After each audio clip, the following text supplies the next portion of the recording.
the untrained eye, the modern Protestant megachurch and the Church of Satan appear to exist in entirely different, mutually exclusive universes. One features acoustic guitars, pastel polo shirts, emotionally manipulative chord progressions, and an abundance of weeping. The other features black robes, inverted pentagrams, and a flair for Gothic theatricality. One promises eternal salvation in a nebulous afterlife. The other promises a remarkably entertaining Halloween party in this one. However, a rigorous, unapologetic, and highly caffeinated sociological examination reveals a startling, uncomfortable truth. If we strip away the branding, the historical trajectory of institutional Protestantism, specifically its Calvinist roots, its marriage to empire, and its late-stage evolution into the prosperity gospel, is functionally indistinguishable from modern Satanism. We are not, of course, talking about your Aunt Linda, who knits blankets for the Methodist bake sale, drives a 2004 Subaru Outback, and genuinely loves her neighbor. We are talking about the macro-historical, geopolitical juggernaut of institutional Protestantism. When viewed through the cold, dead lens of global economics, worldly domination, and the rationalization of systemic cruelty, one must concede that Protestant capitalism is, essentially, Christian Satanism. It simply boasts a vastly superior public relations department, a better stock portfolio, and a significantly higher body count. To understand this unholy synthesis, we must examine the foundational texts. In 1966, Anton LaVey founded the Church of Satan. To the bitter disappointment of heavy metal fans everywhere, it was less about worshipping a literal, cloven-hoofed deity, and more about spicy, occult-flavored objectivism. LaVeyan Satanism preaches extreme self-interest, the utter rejection of altruism, social Darwinism, and the unapologetic accumulation of earthly wealth.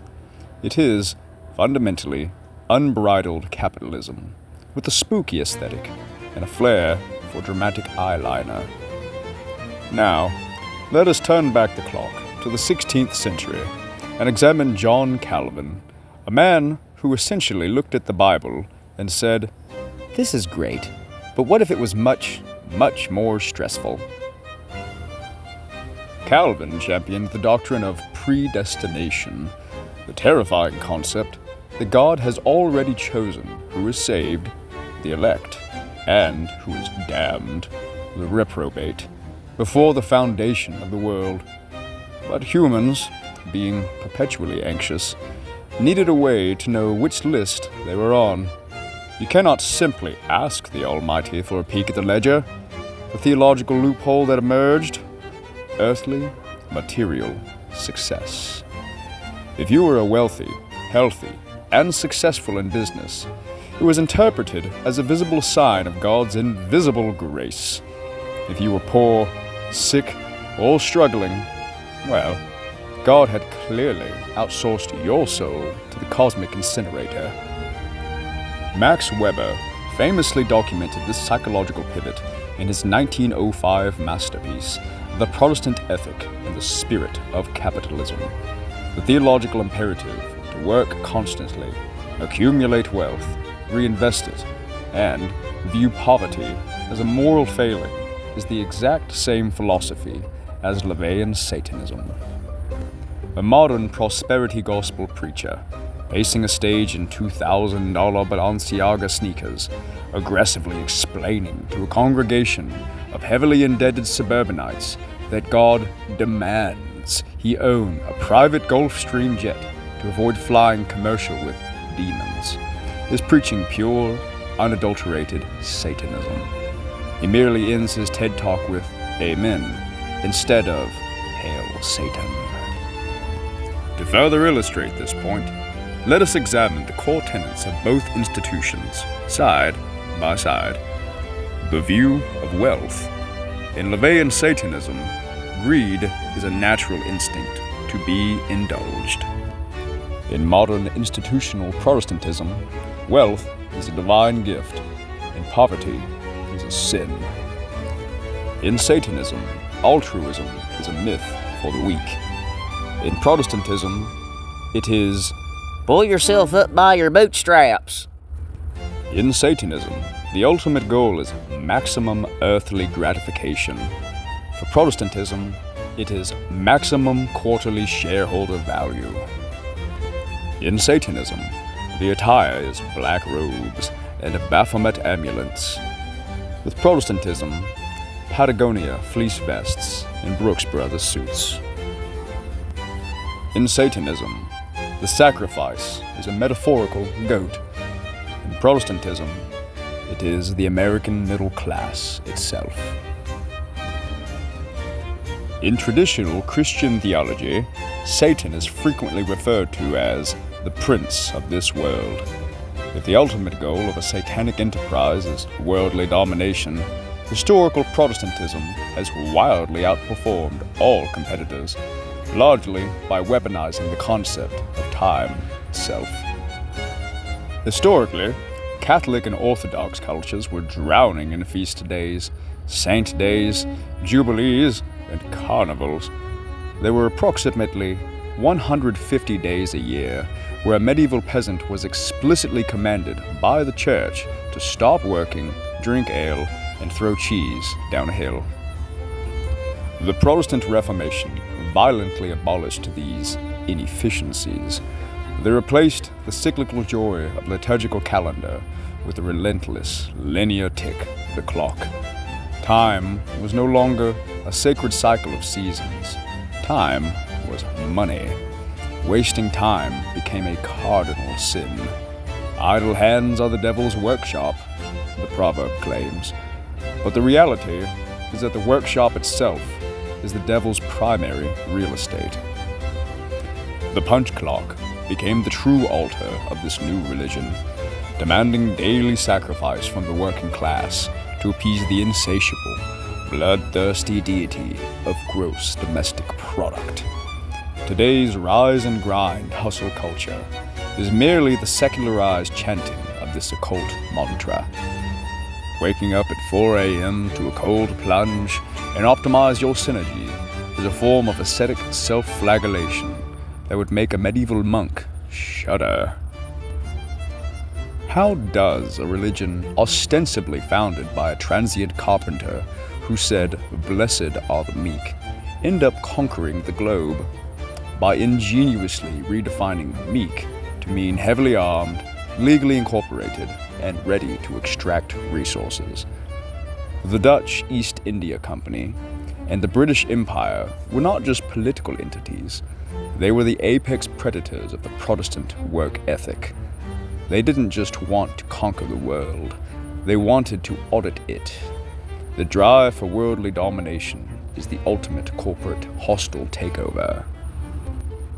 They viewed the earth not as a sacred creation to be stewarded, but as a vast, untapped repository of raw materials to be liquidated.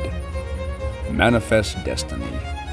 This deeply held belief that a specific demographic is divinely ordained to expand across a continent, displacing or eradicating anyone currently living there, is the geopolitical equivalent of a demonic possession. It is the ego deified. The commodification of nature. Turning a primeval forest into a board foot of lumber, or a sacred mountain into a strip mine, requires a spiritual detachment from nature that borders on the diabolical. The most compelling evidence for Protestantism as Christian Satanism lies in its rationalization of systemic cruelty. Pop culture has conditioned us to believe that demonic cruelty is messy. We picture cultists drawing chalk circles in a damp basement, chanting in Latin, and sacrificing a goat. But frankly, that is incredibly inefficient. Why sacrifice a goat when you can sacrifice an entire foreign economy? The institutional, politico-economic expression of Protestant capitalism has resulted in millions of deaths worldwide through wars and economic manipulation. Yet, it is rarely coded as evil because it is executed via spreadsheet, sanitized by corporate jargon, and approved by a board of directors eating catered sandwiches. The International Monetary Fund and austerity hexes. A true Christian Satanist doesn't need to cast a dark spell to destroy a developing nation. They simply force that country to privatize its municipal water supply, gut its education budget, and slash healthcare in exchange for a predatory structural adjustment loan. The resulting devastation achieves an apocalyptic body count. Infant mortality spikes, life expectancy plummets, but it successfully generates quarterly dividends. Credit default swaps. There is no grimoire in human history, no cursed tome bound in human skin that contains a spell as destructive, opaque, and inherently malevolent as collateralized debt obligation. The 2008 financial crisis was a massive, global blood sacrifice to the gods of deregulated finance, and the priests who orchestrated it were rewarded with multi-million-dollar bonuses. In this system, cruelty is mathematically sanitized. Mass starvation is not murder, it's market correction. Eradicating an indigenous population is not genocide, it's securing supply chains. Exploiting child labor in cobalt mines is not slavery, it's fostering global economic integration. This is a level of semantic dark magic that would make Mephistopheles tear up his contract with Faust in sheer, unadulterated envy. When a traditional movie villain does something evil, they laugh maniacally while stroking a white cat. When the Protestant capitalist machine plunges a sovereign region to endless, grinding war, they write a 400-page white paper for a Washington, D.C. think tank about bringing civilization, expanding free markets, or promoting democratic paradigms. Defense contractors are the modern crusading orders. The production of a Lockheed Martin F-35 Lightning II is a miracle of inverted theology. It is an altar upon which billions of dollars of taxpayer money that could have been used to heal the sick, house the homeless, or feed the hungry, is sacrificed to build a machine whose sole purpose is to vaporize human beings from 20,000 feet in the air. And yet, this is often lobbied for and supported by politicians who proudly wear their Protestant faith on their sleeves. The cognitive dissonance is resolved through the satanic logic of empire, peace through superior firepower, righteousness through market dominance. As traditional church attendance wanes, the Protestant ethic has perfectly transmuted into modern corporate culture. The office has become the new parish. The modern corporate creed, a meaningless string of buzzwords, leveraging synergistic paradigms to disrupt the marketplace, chanted to foster groupthink. Performance reviews, the new confessional. You sit before your manager, the priest, and confess your sins of inefficiency, begging for absolution in the form of a 2% cost of living adjustment. Human resources, the modern Inquisition. Ostensibly there to protect the flock, they exist solely to protect the institutional church, the company, from liability, rooting out heretics who dare to mention unionizing with swift excommunication or termination. And now we must address the architecture.